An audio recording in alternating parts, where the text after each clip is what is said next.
नमस्कार दोस्तों, आप सभी का स्वागत है ओनली आईएएस हिंदी माध्यम पे। एक बहुत ही महत्वपूर्ण चर्चा जो आपको अखबारों में देखने को मिल सकती है और अखबारों के ही नहीं, कहीं न कहीं आपके अगले प्रारंभिक परीक्षा या मुख्य परीक्षा का विषय भी ये हो सकता है दोस्तों, प्रश्न के रूप में। डार्क ऑक्सीजन क्या है दोस्तों? डार्क ऑक्सीजन, और ये डार्क ऑक्सीजन आपको देखने को मिलेगी सी बेड में, समुद्र तल पे भी। वह एरिया जहां सूर्य का प्रकाश नहीं पहुंच पाता है, वहां पे भी ये डार्क ऑक्सीजन कहीं न कहीं ऑब्जर्वेशन में देखने को मिली है। और डार्क ऑक्सीजन की प्रेजेंस को कहीं न कहीं चुनौती देता हुआ बताया गया है। किस चीज को चुनौती? आज से पहले हम ये चीज समझ रहे थे कि ऑक्सीजन हमेशा फोटोसिंथेसिस के फलस्वरूप ही बन सकती है। ऑक्सीजन के लिए हम जमीन के ऊपर मान रहे थे सर, पेड़ पौधे जो हैं वो फोटोसिंथेसिस के माध्यम से क्या बना रहे हैं? प्रकाश संश्लेषण से ऑक्सीजन का निर्माण कर रहे हैं। एट द सेम टाइम हम कहीं न कहीं ओशन में सिनोबैक्टीरिया के बारे में सोच रहे थे कि सर ओशन में भी जो ऑटोट्रॉप्स है और वह सूर्य के रोशनी के अंदर प्रकाश संश्लेषण फोटोसिंथेसिस कर रहे हैं और CO2 को कहीं न कहीं जो है वो एमिट कर रहे हैं और यहां पे ऑक्सीजन जो है वह रिलीज करे CO2 फिक्सेशन के माध्यम से। तो ये सारी चीजें हमें पहले जो भी अंडरस्टैंडिंग रही है उसको चैलेंज कर रही है। कैसे? हम ये जान रहे थे कि ऑक्सीजन का निर्माण या फोटोसिंथेसिस जो है वह ओशियन के सिर्फ और सिर्फ फोटिक जोन में ही पॉसिबल है। फोटिक जोन कौन सा जोन हुआ? जो प्रकाशित है, जहां पे सूर्य का प्रकाश पहुंच पाता है। वहीं तक ये फाइटोप्लैंक्टन्स हो या साइनोबैक्टीरिया हो या ब्लू ग्रीन एल्गीज जो है ऑक्सीजन का निर्माण कर पा रही है। सो लगभग हमने पृथ्वी के वातावरण में जितनी भी ऑक्सीजन प्रेजेंस है उसका लगभग श्रेय जो है वह पेड़ पौधों को दिया, जो कि हमारे कॉन्टिनेंट्स पे है, और ओशन के फोटिक जोन में जो फाइटोप्लैंक्टन साइनोबैक्टीरिया है उन्हें भी यह श्रेय दिया जाता है। बट अब एक नई चुनौती पैदा हुई हमारे सामने, क्योंकि इस बार समुद्र के नितल पे पॉलीमेटेलिक नोड्यूल्स का रिसर्च चल रहा था, डीप सी माइनिंग को लेते हुए। और उस डीप सी माइनिंग करते वक्त यह चीज हमें पता चलती है दोस्तों कि डार्क ऑक्सीजन नाम का भी एक एलिमेंट जो है वहां प्रेजेंट है। डार्क ऑक्सीजन और कुछ नहीं है, ऑक्सीजन ही है, O2 ही है, बट इसे डार्क इसलिए कहा जा रहा है कि समुद्र के उस हिस्से में, उस नितल में, सी बेड में यह मिल रही है जहां पे सूर्य का प्रकाश नहीं पहुंच पा रहा है, जो एफोटिक जोन है, जो डार्क जोन है। राइट? सो डीप ओशन में यह देखने को मिल रही है और यह बताया जा रहा है कि इसका प्रोडक्शन के लिए, कि इसके निर्माण के लिए कहीं न कहीं जिम्मेदार जो ठहराया जा रहा है दोस्तों, वह मेटेलिक नोड्यूल्स जो सी फ्लोर पे देखने को मिलते हैं। मेटेलिक का नोड्यूल्स का क्या मतलब हुआ आपके पास में?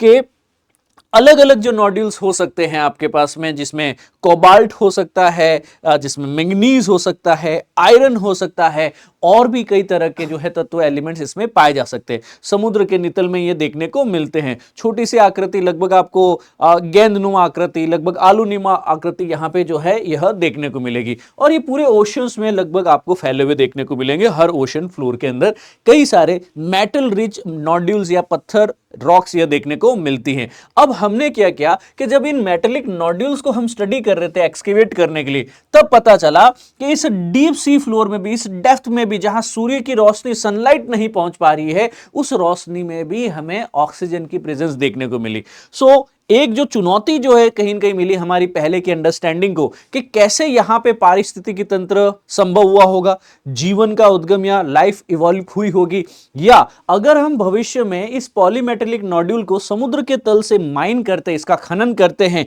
इसका दोहन करते हैं, तो क्या ये ऑक्सीजन भविष्य में यहां पे कहीं न कहीं इसकी मात्रा कम हो जाएगी? और अगर ऑक्सीजन यहां से नष्ट कर दी जाती है, रिमूव कर दी जाती है पॉलीमेटेलिक नोड्यूल्स को हटाने के कारण, तो क्या भविष्य में इस पूरे इकोसिस्टम को ही नष्ट होता हुआ देखने को मिलेगा? यस। तो ये सारी चीजें जो है यहां पे डेप्थ ऑफ द ओशन, जहां पे सूर्य लाइट नहीं पहुंच पा रही है, वहां पे देखने वाली डार्क ऑक्सीजन पॉलीमेटेलिक नोड्यूल से जुड़ी हुई है दोस्तों।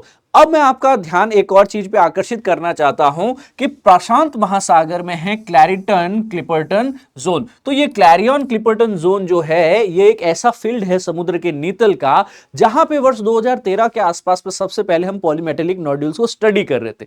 उसकी स्टडी करते हुए देखने को मिला कि भैया काफी ज्यादा मात्रा में रिसर्चर्स जो है अनएक्सपेक्टेड मात्रा में जो है ऑक्सीजन की रीडिंग देखते हैं कि सर ऑक्सीजन जहां जहां PMN पॉलीमेटेलिक नोड्यूल्स यह देखने को मिले, वहां वहां ऑक्सीजन देखने को मिलती है। और इन्होंने बताया कि भैया यह ऑक्सीजन जो समुद्र की इस गहराई पे मिल रही है, जहां प्रकाश भी नहीं पहुंच पा रहा, इसे डार्क ऑक्सीजन बताया। और जो पॉलीमेटल्स हैं, जो मेटल्स है, यह बताया गया कि ये कहीं न कहीं अपने आप में बैटरीज है। इनसे भी हम भी पॉलीमेटेलिक नोड्यूल से क्या कोबाल्ट निकाल के क्या बनाएंगे, बैटरीज ही तो बनाएंगे।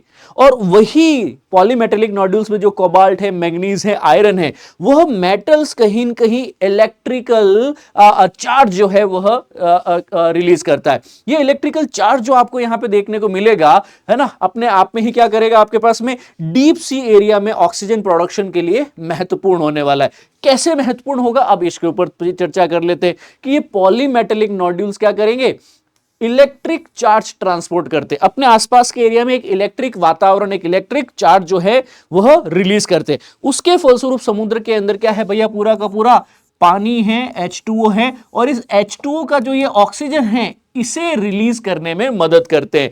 तो इसके साथ में जैसे ही यह इलेक्ट्रिसिटी करंट जुड़ता है तो फाइनली एक ऑक्सीजन का अणु रिलीज होता है। अतएव समुद्र के नितल पे जहां कोई प्रकाश नहीं पहुंच रहा, जहां कोई प्रकाश संश्लेषण नहीं हो रहा, नहीं कोई पेड़ पौधा है, नहीं साइनोबैक्टीरिया है, नहीं एल्गी है, वहां पे भी ऑक्सीजन की संभावना है।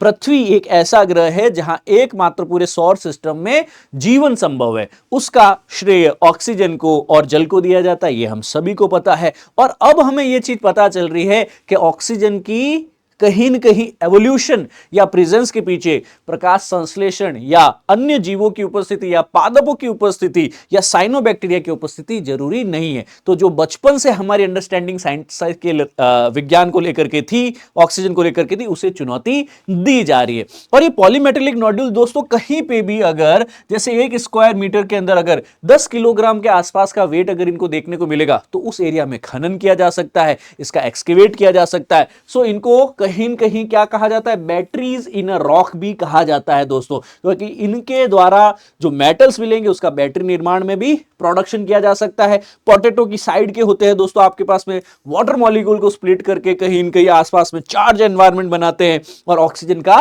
निर्माण करते हैं। और जब ऑक्सीजन की जो सी फ्लोर है, सी बेड है, इसकी जब ऑक्सीजन मैपिंग की गई तो कई एरियाज में देखने को मिला, सारे पैसिफिक में हो, अटलांटिक में हो, इंडियन ओशन में ऑक्सीजन रिच एरियाज देखने को मिले। और इस ऑक्सीजन रिच एरिया को ही डीप ऑक्सीजन या डार्क ऑक्सीजन कहा गया। इन पॉलीमेटेलिक नोड्यूल्स की मैपिंग होना जरूरी है। और जब भविष्य में हम लोग कोशिश कर रहे हैं कि समुद्र के तल पे ये पॉलीमेटेलिक नोड्यूल को हम खनन करने वाले हैं, हम शिपिंग के माध्यम से, अलग अलग तौर तरीकों के माध्यम से क्या करने वाले हैं, इस पॉलीमेटेलिक नोड्यूल्स को क्या करेंगे, यहां पे सतह पे लेके आएंगे। और सतह पे लाके इसी पॉलीमेटेलिक नोड्यूल्स का हम इंडस्ट्रियल या फिर कहीं न कहीं बैटरीज बनाने में यूज करने वाले हैं।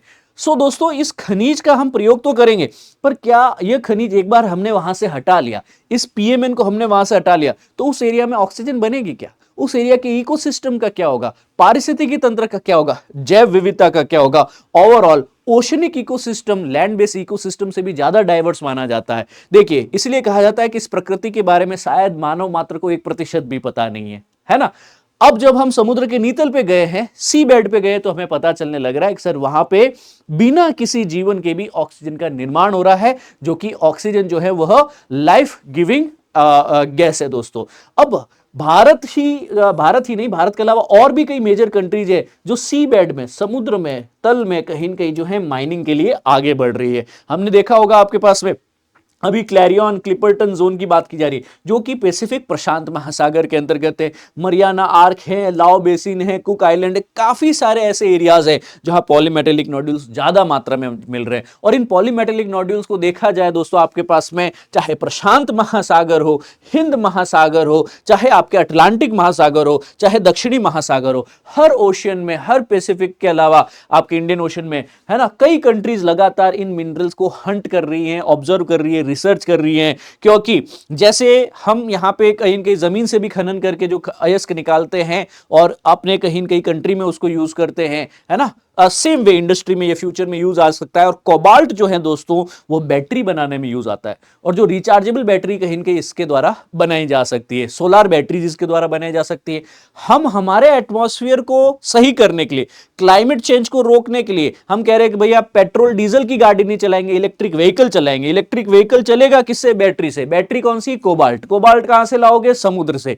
पर सोचिए आप खुद के पर्यावरण को बचाने के लिए जो कोबाल्ट लेके आने की कोशिश कर रहे हैं, वह पॉलीमेटेलिक नोड्यूल को एक बार अगर आपने दोहन शुरू कर दिया, समुद्र का क्या होगा, उन जीवों का, उस पारिस्थितिकी तंत्र का, उस जैव विविधता का क्या होगा? एक चुनौती हमें कहीं न कहीं देखने को मिल रही है कि जो हम गैर कहीं न कहीं कानूनी माध्यम से कोई काम कर जाए या फिर पर्यावरण के विरोधी ये गतिविधियां होती हुई दिखेगी, है ना, तो बहुत ही खतरनाक हो सकता है। भारत भी कहीं न कहीं अग्रणी इस क्षेत्र में बनता जा रहा है दोस्तों। मत्स्य 6000 करके एक ऑलरेडी समुद्रयान हमने बनाया डीप ओशन मिशन के लिए, और ये मत्स्य 6000 जो हमने बनाया दोस्तों, भारत सरकार ने, मिनिस्ट्री ऑफ अर्थ साइंस ने, यह गहरे समुद्र डीप सी मिशन के लिए बनाया गया है ताकि हम पता कर सके ओशनिक रिसोर्सेज कौन से हैं, गैस कहां मिल सकती हैं, पॉलीमेटेलिक नोड्यूल्स कहां मिल सकते हैं, कहां कौन सा संसाधन है। और एक बार हमको ये चीज, सारी चीजें पता चलेगी तो डोंट यू थिंक सो कि इनका एक्सकेवेशन भी शुरू होगा। इसके पीछे आज जो मिलियंस और बिलियंस का इन्वेस्टमेंट किया जा रहा है, क्या सरकार या प्राइवेट एजेंसियां उस इन्वेस्टमेंट को कहीं वापस कैश करने की कोशिश नहीं करेगी? और पॉलीमेटेलिक नोड्यूल को अगर छेड़ा जाएगा तो क्या वह पॉलीमेटेलिक नोड्यूल्स की एब्सेंस में वापस ऑक्सीजन रिपेयर हो पाएगी? इतना बताया जाता है कि जिस भी समुद्र के नीतल में, सी बेड में माइनिंग की जाती है दोस्तों, अगर तो वर्ष 1980 के अंदर जिस इंडियन ओशन के एरिया में माइनिंग की गई है, डीप सी माइनिंग की गई है, आज वर्ष 2024 में भी 40 वर्ष उपरांत भी वहां पे जीवन उत्पन्न नहीं हो पाया। जीवन तो छोड़िए दोस्तों, वहां का माइक्रो बैक्टीरिया जो होता है, बैक्टीरिया, फंगस, एल्गी, वो भी ग्रो नहीं हो पाया है वापस। इसका क्या मतलब हुआ? एक बार आपने इकोसिस्टम को नष्ट कर दिया तो हो सकता है अगले हजारों वर्ष तक वहां पे जीवन पूरी तरह से समाप्त हो जाए दोस्तों। अतएव हमें आगे आगे जरूर बढ़ना है। पर्यावरण को बढ़ाने के लिए डेफिनेटली कोबाल्ट या फिर इलेक्ट्रिक व्हीकल या फिर दूसरी चीजों के लिए हमें सोचना होगा, पर वो ऑल्टरनेटिव ऐसा ना हो कि आसमान से गिरा और खजूर में अटका। डेफिनेटली ये डार्क ऑक्सीजन या डीप सी में मिलने वाली ऑक्सीजन जो है, हमारे लिए विज्ञान के नए आयामों को खोलने वाली है। कई सरकारों का और विज्ञानवेत्ताओं का इसके ऊपर ध्यान आकर्षित होगा। ऑब्वियसली आपके परीक्षा में पूछी जा सकती है लाइफ का एवोल्यूशन को, जीवन की जैसे उत्पत्ति हुई है दोस्तों, हमारी बचपन से स्कूली जो शिक्षा हुई है उसमें यही बताया गया है कि जीवन जो है फोटिक जोन में कहीं न कहीं प्रकाश संश्लेषण के माध्यम से, साइनोबैक्टीरिया के माध्यम से, फिर एक कोशिकीय, बहुकोशिकीय, एम्फीबियस, उभयचारी, और फिर जाकर के स्थलधारी जीव वगैरह बने। यस और नो?